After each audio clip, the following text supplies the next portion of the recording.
Muy buenos días, queridos hermanos, y muy buenos días, amigos que nos visitan. Que el Dios de toda gracia, que nos llamó a su gloria eterna, los perfeccione, los afirme, fortalezca y establezca. A Él sea la gloria por los siglos de los siglos. Seguimos con nuestro estudio de la carta a los romanos. Y la semana pasada empezamos a ver la parte final de la primera sección.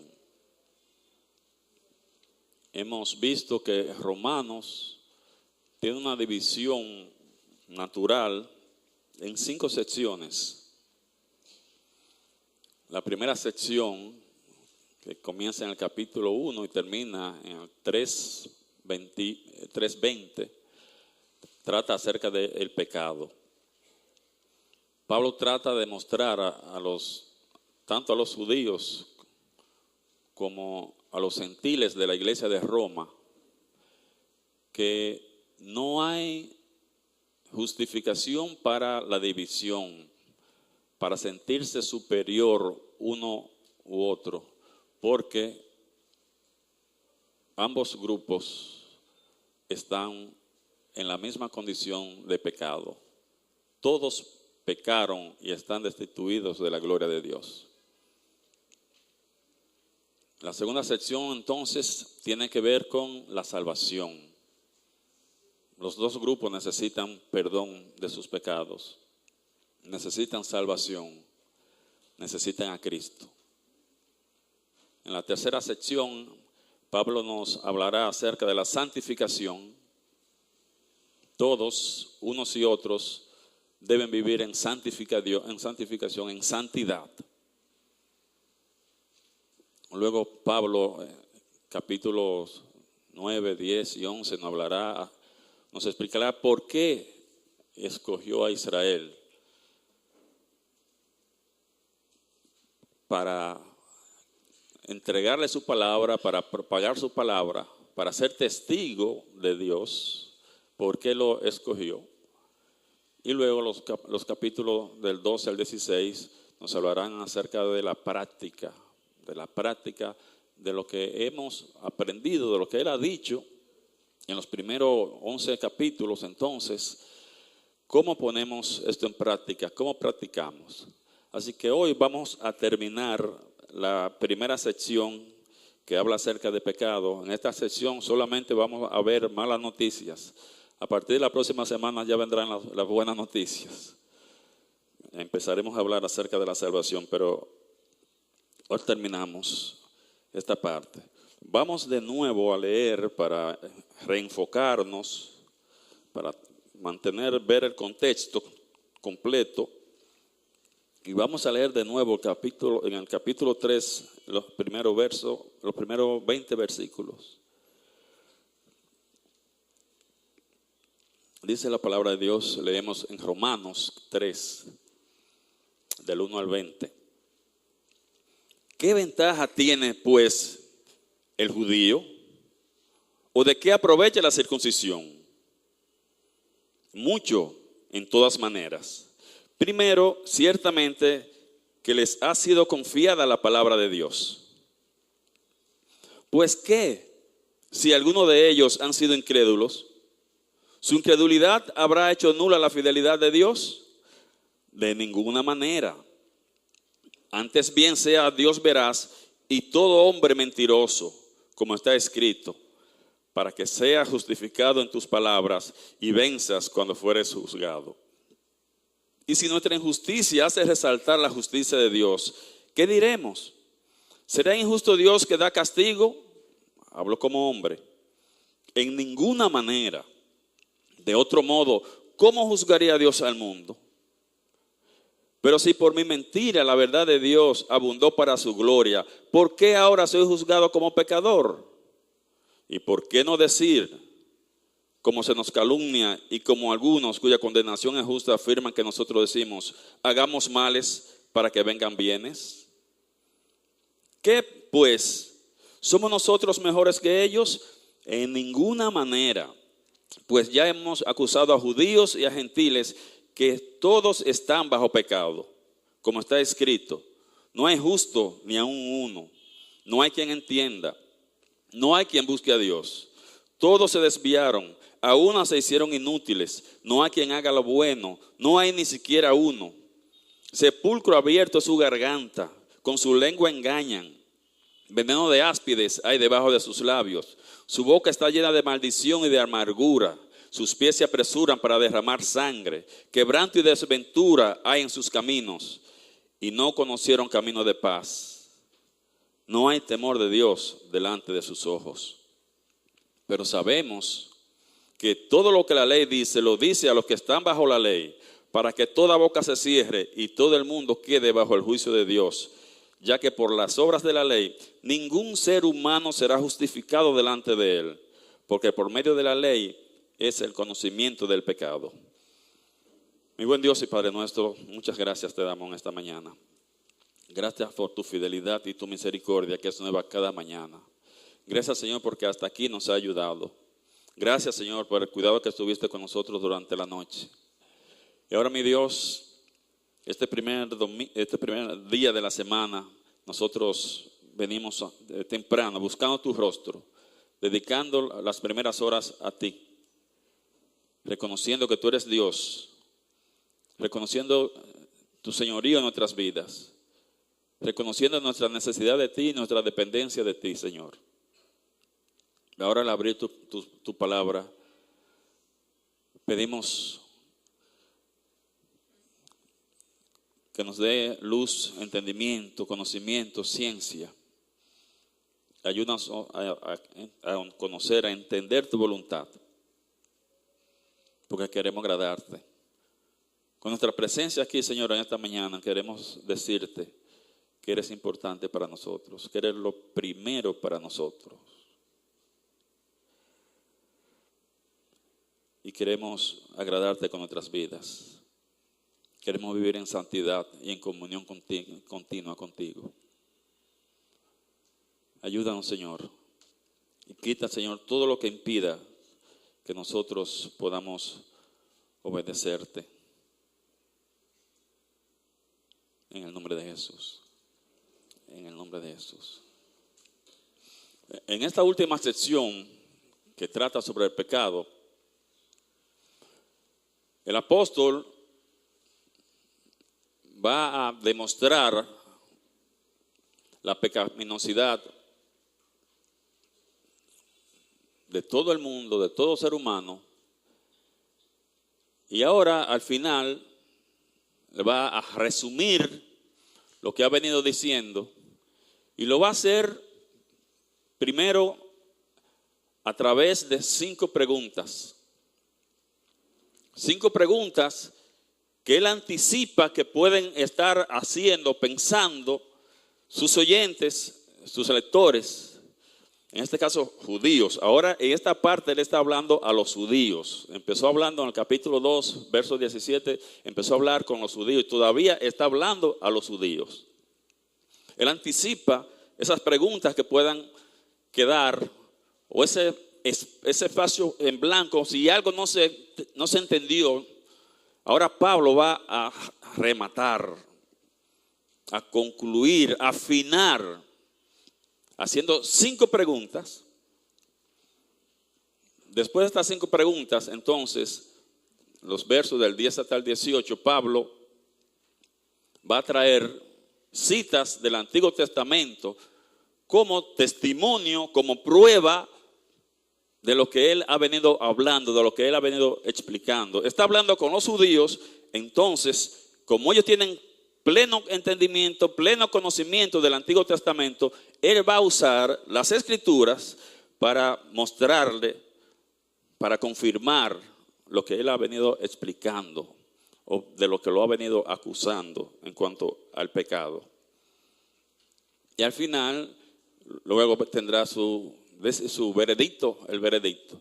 La semana pasada vimos las primeras 3 preguntas. La primera pregunta tenía que ver con la unicidad de los judíos. Son únicos porque solamente a ellos se les entregó la palabra de Dios. En ese sentido son únicos. La segunda pregunta es acerca de la fidelidad de Dios. Si los judíos no son fieles, entonces él puede ser infiel. Si los judíos no cumplen con lo que él le mandó, entonces Dios puede dejar de cumplir sus promesas. Pablo dice, de ninguna manera. Él es fiel, aunque el hombre sea infiel. Aunque no lo merezcamos, él va a cumplir con sus promesas. La tercera pregunta que vimos la semana pasada es acerca de la justicia de Dios. El hombre con sus actos, con su pecado, el hombre va a justificar diciendo que mi pecado, si por mi pecado la bondad de Dios resalta, si por mi pecado se muestra que Dios es perdonador, es bueno, entonces Dios no debe condenarme porque yo lo estoy ayudando. Porque mi pecado hacen resaltar su bondad, lo hacen ver que es una persona magnífica, extraordinaria. Entonces no me puede condenar por esto, porque yo lo estoy ayudando. La cuarta pregunta que vamos a ver ahora, la cuarta pregunta está en el verso 7. Está en el verso 7. Y tiene que ver con la veracidad de Dios. Tiene que ver con la veracidad de Dios. Dice el verso 7. Pero si por mi mentira la verdad de Dios abundó para su gloria, ¿por qué aún soy juzgado como pecador? Esta pregunta es como una extensión de la anterior. Pablo dice, vamos ahora a llevar tu lógica un poco más allá. Es más o menos el mismo argumento de la pregunta anterior. Y Pablo dice, o explica, pero si todo mi pecado hace resaltar la bondad de Dios, si cuando yo peco Dios está feliz porque lo hace ver bien, lo hago quedar bien, su bondad, su santidad sobresale, resalta. ¿Por qué entonces me van a juzgar? ¿Por qué me dicen que yo soy un pecador? ¿Por qué Dios me condena? Pero si mi pecado lo exalta, ¿cómo me pueden juzgar por algo que está glorificando a Dios? La respuesta de Pablo en el verso 8. ¿Y por qué no decir entonces? ¿Y por qué no decir, siguiendo tu lógica, y por qué no decir, como se nos calumnia y como algunos cuya condenación es justa afirma que nosotros decimos, hagamos males para que vengan bienes? Si quitamos el paréntesis, tal vez lo pueden entender mejor la pregunta. Pablo está siguiendo ese razonamiento y Pablo dice, ¿y por qué no decir, hagamos males para que vengan bienes? Entonces, si estamos resaltando la bondad de Dios y el perdón de Dios se multiplica, entonces hagamos males para que vengan bienes. El razonamiento, la lógica. Pero si Dios con esto, con mis pecados sobresalta, entonces si lo hacemos ver mejor, pues fuego a la lata. Vamos a pecar en grande, vamos a darnos todos los gustos, fuego a la lata. Es un carnaval, vamos a darle todos los gustos a la carne, todo lo que el cuerpo me pide, vamos a darlo. Y así vamos a ver que Dios es magnífico, Dios es extraordinario con mi pecado. Dios no necesita nuestra maldad para mostrar su santidad. Dios no necesita nuestro pecado para demostrar su bondad. Hay mucha gente que parece que cree esto. Hay gente que vive el domingo para Dios y los otros días de la semana para el diablo. Pablo dice, no debes seguir pecando para mostrar la gracia de Dios. No debes seguir pecando para que Dios se vea como un Dios perdonador. No es correcto. Eso no tiene sentido. La misma lógica. usted le da una gripe, le está empezando una gripecita. Y el médico viene y le dice, mira, tómate este medicamento para se te va a cortar de una vez. Te va a sanar inmediatamente. Y usted dice, no, espérate, yo voy a dejar que esto avance. Yo voy a esperar que esto se complique. Yo voy a esperar que tenga una neumonía bilateral, que yo esté escéptico para que se demuestre que esa es una medicina buena. Eso tiene sentido. Pues es la misma lógica que está aplicando. Es la misma lógica. Y mucha gente piensa igual con de Dios. Piensan como que Dios es así también. Que Él actúa así. Como que Dios es un viejito, caco blanco, que está allá en el cielo sentado en una mecedora, inofensivo, inocuo. Cuando usted lleva a sus hijos, donde los abuelos, los muchachitos llegan y empiezan a saltar en la cama y a tirar la almohada y el viejo sentado en su mecedora y ellos saltando. Y él no va a hacer nada, un viejito. Él no nos va a alcanzar. Y el viejito se ríe.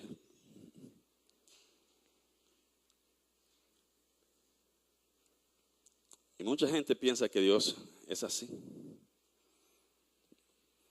A veces hemos tratado con personas que llegan y dicen, yo sé que esto es incorrecto, pero yo lo voy a hacer como quiera, porque Dios me va a perdonar. Yo sé que esto es pecado, yo sé que yo no debo hacer esto, pero yo lo voy a hacer, porque Dios me va a perdonar. Dios es un Dios perdonador. Ajá. No es así. O usted no se da cuenta que Dios sabe lo que usted está pensando, que Él conoce su pensamiento. Antes de que usted hable, ya Él sabe cuáles son sus intenciones.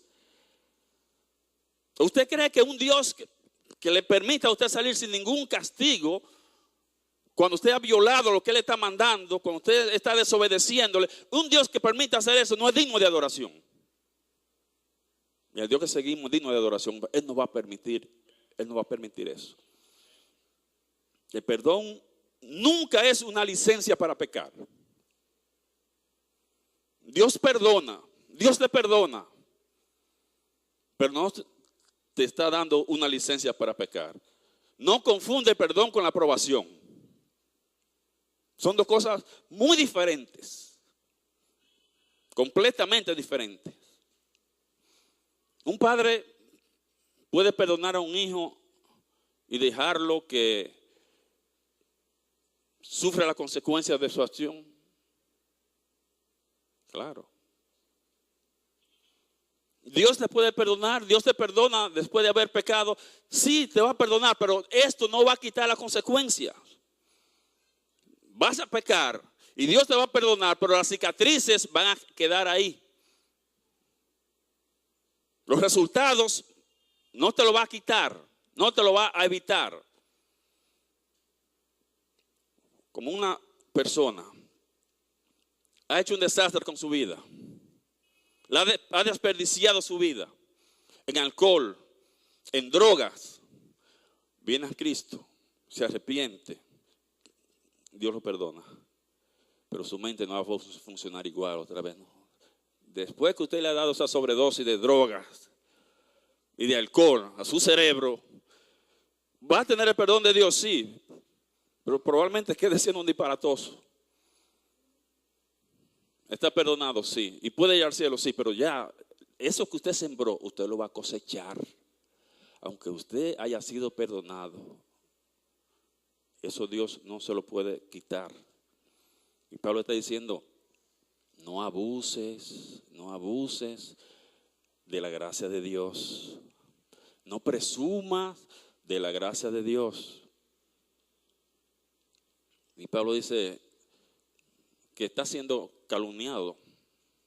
Pablo dice en el 7, hace la pregunta en el 8, ¿y por qué no decir como se nos calumnia? Está siendo calumniado. Pablo está siendo insultado. A Pablo lo están acusando de que está promoviendo una vida disoluta, una vida de libertinaje. Por eso él dice, como se nos calumnia. ¿Por qué no decir como se nos calumnia? ¿Por qué se calumniaba a Pablo? Porque él predicaba la gracia. Pablo predicaba la gracia. Nosotros en esta iglesia predicamos la gracia. Somos una iglesia de gracia, que seguimos a un Dios de gracia.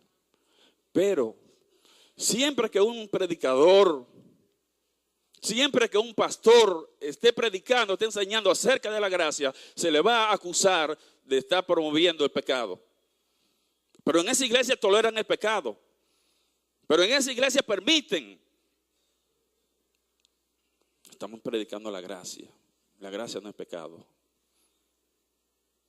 Lo que no podemos enseñar otra cosa, porque nuestro Dios es un Dios de gracia. Lo que no podemos decir es lo que Dios nos dice. Lo que no podemos enseñar es lo que Dios nos está enseñando. No podemos decir que la salvación se pierde porque usted pecó. Es una barbaridad. ¿Cómo se puede vivir así? ¿Cómo yo puedo vivir pensando que tengo 30 años sirviéndole a Dios, siendo fiel, pero mañana eché un coño y ya me perdí?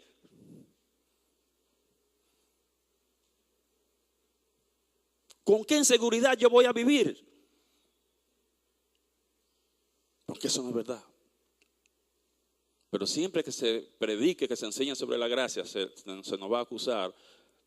Ustedes toleran el pecado, permiten el pecado, incluso hasta lo pueden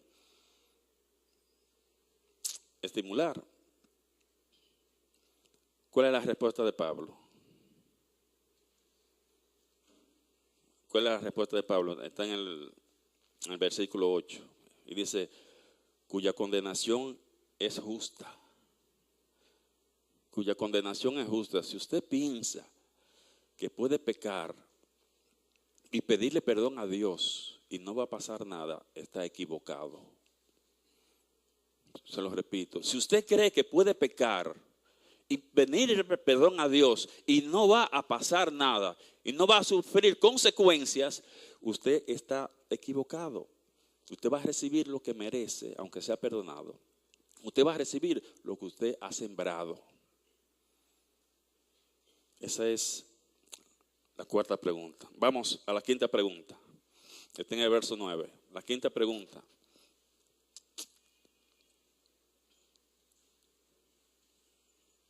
La quinta pregunta tiene que ver sobre la pecaminosidad del hombre.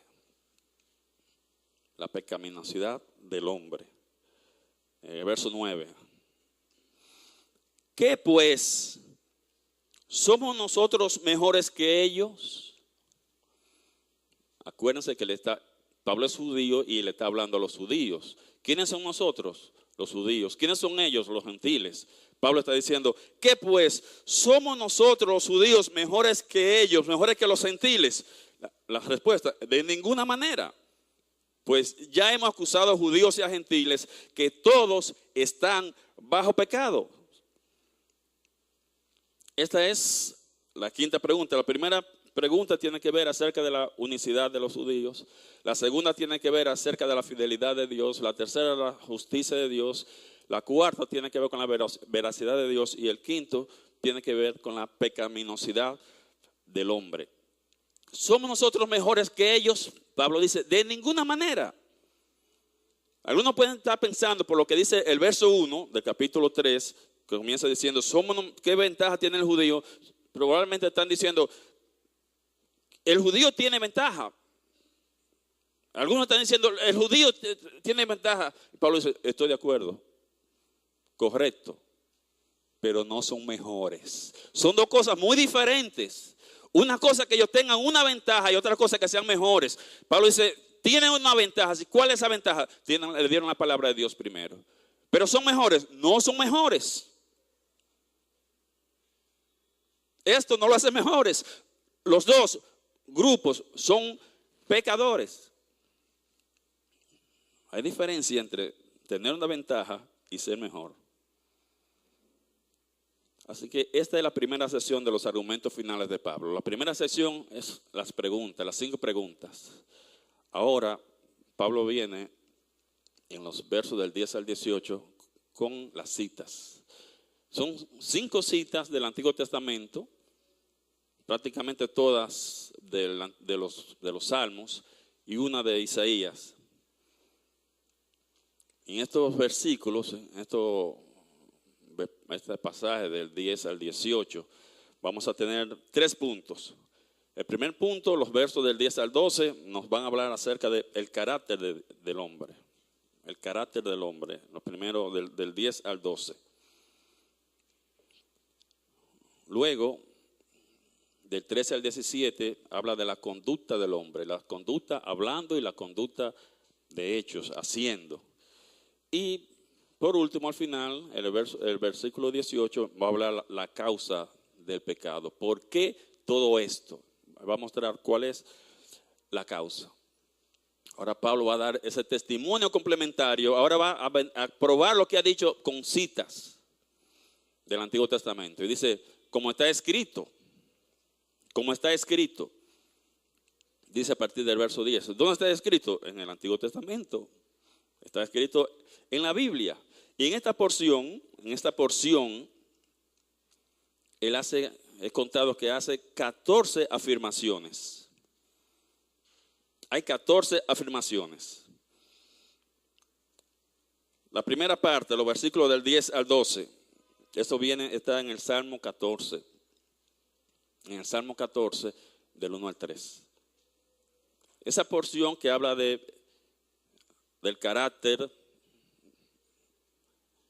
está en el Salmo. Él toma esa cita del Salmo 14, el verso del 1 al 3. Pablo dice, como está escrito. Salmo 14, del 1 al 3. Como está escrito. ¿Dónde está escrito? En el Salmo 14. No hay justo ni aun uno. O sea, está diciendo, el pecado es universal. El pecado es universal. Esto incluye todas las razas, incluye todas las lenguas, incluye todas las naciones, incluye todas las religiones. No hay justo ni aun uno. No hay quien entienda.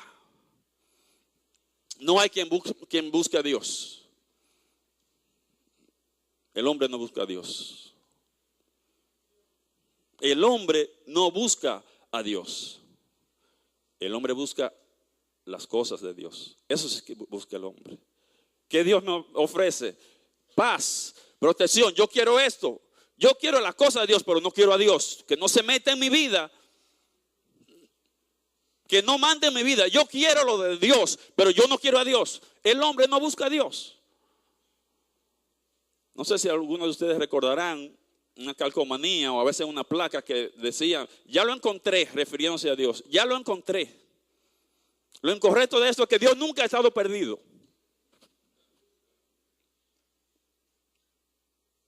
Nunca ha estado perdido. Siempre ha estado al alcance del hombre. Tal vez lo correcto debía ser, me encontró.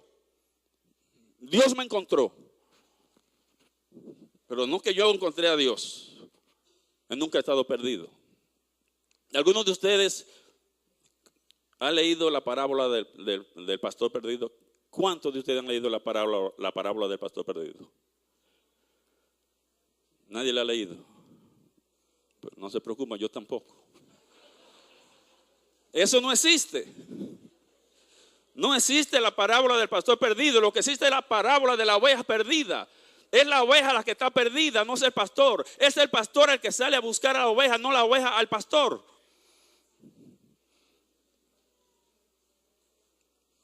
Igualmente, es Dios el que sale a buscar al hombre. Jesús nunca dijo, yo he venido para ser buscado. Yo he venido para ser hallado. No, él dijo en Lucas 19:40, yo he venido a buscar y a salvar lo que se había perdido. Yo he venido a buscar y a salvar lo que se había perdido. ¿Quién es que está buscando? ¿Quién es que está buscando entonces? Es Dios. Dice el verso 12, todos se desviaron, cada uno está haciendo lo suyo. Cada uno está siguiendo su propósito, sus planes. Cada uno está en su propia cosa. A unas se hicieron inútiles. Algo inútil, algo que no da utilidad. Inútil, que no da utilidad, que no sirve. Ese término se aplicaba a la leche. Cuando la leche, bueno, ha guardado una leche fuera de la nevera y la pone en un galón y después se pone agria. Eso no sirve para nada. Eso no sirve para nada. Es inútil. La conclusión de esto, el principio de todo esto es el pecado desperdicia. ¿Cuántas vidas desperdiciadas? ¿Cuánto talento desperdiciado por el pecado? De creyentes y no creyentes. El pecado desperdicia. El verso 13, la parte A del verso 13, estamos en Romanos, en el verso 13, esa parte, sepulcro abierta su garganta, con su lengua engañan, eso es tomado del Salmo 5.9. El Salmo 5.9. Sepulcro abierto su garganta, con su lengua engañan. Estos próximos versículos, a partir de aquí, fíjense, va a hablar acerca del habla del hombre. Él está diciendo, sepulcro abierto su garganta, con su lengua engañan, veneno de áspide hay debajo de sus labios, su boca está llena de maldición, de amargura. Fíjense, ahora está hablando acerca del habla, del hablar. Está hablando acerca de la lengua, porque la lengua pone a flote la pecaminosidad del hombre. Tal vez usted ha ido al médico y cuando usted va al médico, el médico le dice, saque la lengua. Y ve la lengua y puede ver su estado de salud. Hay indicadores de su estado de salud cuando el médico puede ver la lengua. Y Dios dice, yo lo puedo hacer de una manera espiritual también. Déjame ver lo que tú hablas, déjame ver lo que tú estás diciendo, yo te voy a decir qué es lo que hay. ¿Cómo está tu corazón? Porque de la abundancia del corazón habla la boca. Lo que sale de por tu boca es lo que está en el corazón. Mateo 12:24. Déjame ver qué está hablando. Déjame ver qué tú estás diciendo. Y yo te voy a decir qué hay en tu corazón. Cómo está tu salud espiritual. Veneno de áspid hay debajo de sus labios. Un áspid es una serpiente venenosa, muy venenosa. Que tiene unas glándulas de veneno en su boca y cuando muerde inyecta ese veneno y mata. Un hombre puede matar a otra persona con la boca. Hay palabras que matan. Hay palabras que matan, que destruyen. ¿Cuántas reputaciones no se han dañado por la lengua? Calumnias. ¿Cuántas personas no han sido inutilizadas? Porque desde niño le dijeron, usted no va a hacer nada, usted es un don nadie, usted no sirve para nada. Usted nunca va a llegar a ningún lado. Y lo matan. Con sus palabras. Dice el verso 14, su boca está llena de maldición y de amargura. Esto es el Salmo 10, verso 7. Usted va al Salmo 10, verso 7 y va a encontrar esta cita que Pablo está usando ahí. Está hablando del hablar basura. Hablar basura. El hablar sucio es una ofensa a Dios. El lenguaje sucio es una ofensa a Dios. Entonces, ahora del 15 al 17, él empieza a hablar de los hechos. Ahora Pablo deja el habla, deja la boca, la garganta, los labios, la lengua y ahora habla de los hechos. Sus pies se apresuran para derramar sangre. Quebranto y desventura hay en sus caminos. Esa es una cita de Isaías 59, del 7 al 9. Sus pies se apresuran para derramar sangre, o sea, son violentos. Son violentos. No conocen la paz. No conocen la paz. Está hablando del hombre pecador. Y al final, él da la causa. ¿Por qué todo esto? ¿Por qué el hombre es así? En el verso 18 ahora él va a dar la causa. Dice el verso 18, no hay temor de Dios delante de sus ojos. Eso es el Salmo 36:1. Salmo 36:1. ¿Cuál es la causa de su hablar, de su mal hablar, de pecar con la lengua? ¿Cuál es la causa, la razón del pecado, de sus hechos? El verso 18, no hay temor de Dios delante de sus ojos. es que no ha dejado a Cristo entrar a su corazón. Es que no tienen a Dios como el centro de su vida. En donde no existe Dios, donde no está Dios, todo está permitido. Si Dios no existe, si no tengo a Dios como mi Señor, entonces todo está permitido, se puede hacer de todo. Esa es la razón. El verso 18, no hay temor. No hay temor de Dios. Pablo comienza con preguntas, luego viene a las citas, usa las citas, y entonces va a la conclusión en los versos 19 y 20. Ya va a la conclusión. Él dice 19 y 20, pero sabemos que todo lo que la ley dice, lo dice a los que están bajo la ley, para que toda boca se cierre y todo el mundo quede bajo el juicio de Dios. Pablo está diciendo, en resumen puedo decirle dos cosas. Resumiendo, está diciendo en el versículo 20, primero, todo el mundo es responsable ante Dios. Todo el mundo es responsable ante Dios. Está diciendo en ese versículo, para que toda boca se cierre y todo el mundo quede bajo el juicio de Dios. Todo el mundo es responsable ante Dios. Y la segunda cosa que está diciendo el verso es, todo el mundo queda sin excusas. Que toda boca se cierre. Que toda boca se cierre.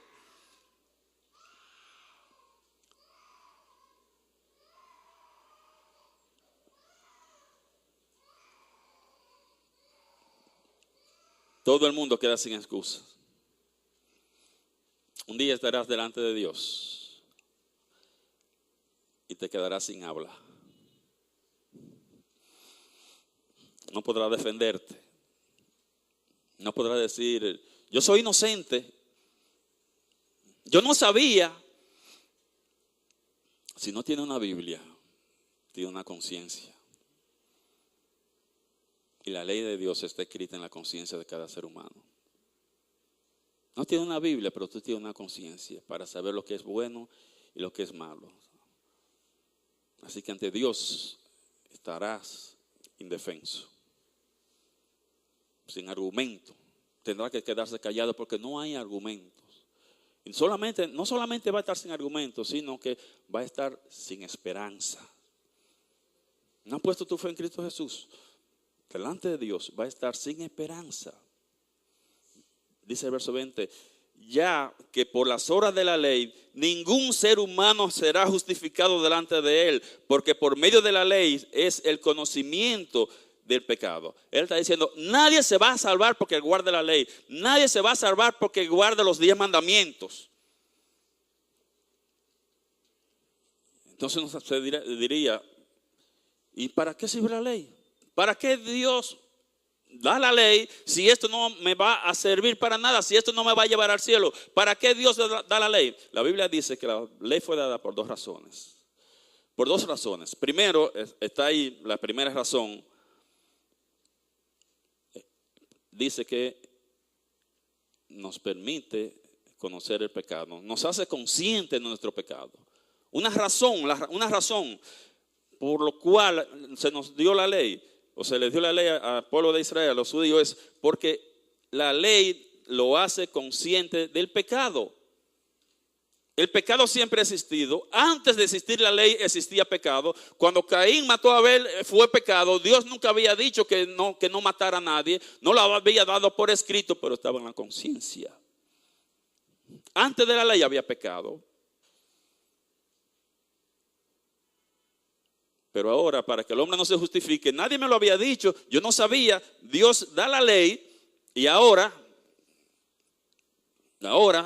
dice, no cometerás adulterio, pero solamente si tú adulteras, no te dice cómo te salvas. La ley te muestra el pecado, mira, eso está perdido, pecaste. La ley te está mostrando como un espejo, pero no te dice cómo te va a salvar. La ley no te salva, te muestra el pecado. Te hace consciente del pecado, te hace consciente de que necesitas salvación. Pero no te dice cómo me salvo. Esa es la primera función de la ley, mostrarte la necesidad de salvación. La segunda causa está en Gálatas 3, capítulo, versos 23 y 24, el 24 más que todo, pero vamos para ver contexto. Gálatas 3, versos 23 y 24. Pero antes que viniese la fe en Cristo, siempre ha existido fe, y siempre la salvación ha sido por fe, desde siempre, desde Adán es por fe en Dios. Pero ahora la fe a través de Cristo, a través de Cristo. Pero antes que viniese la fe, estábamos confinados bajo la ley, encerrados para aquella fe que iba a ser revelada. Cuando Cristo fuera revelado, no fue revelado desde el principio, dice 1 de Pedro 1:20. Para aquella fe que iba a ser revelada. De manera que la ley ha sido nuestro ayo, nuestra guía, ha sido nuestra guía. ¿Para qué? Para llevarnos a Cristo. A fin de que fuésemos justificados por la fe. Así que el primer propósito es dirigirnos a Cristo. Nos muestra que necesitamos ser salvos. Y segundo, nos muestra el Salvador. Nos muestra, me dice que yo necesito ser salvo. Pero también me está mostrando el Salvador. Y el veredicto final, la acusación final, es el hombre culpable. Ya lo mostró, lo explicó, utilizó el Antiguo Testamento, citas del Antiguo Testamento. En conclusión, el hombre es culpable sin ninguna duda razonable. Sin ninguna duda razonable. El mundo entero está perdido. Todo el mundo necesita salvación. Todo el mundo necesita a Cristo. Si tú eres rebelde, si tú eres respetable, si tú eres religioso, tú necesitas a Cristo. No importa lo que sea, necesitas a Cristo.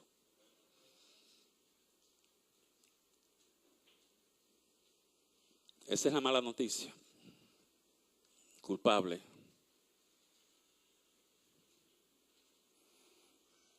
La buena noticia la vamos a ver en la próxima semana. Dios bendiga su palabra.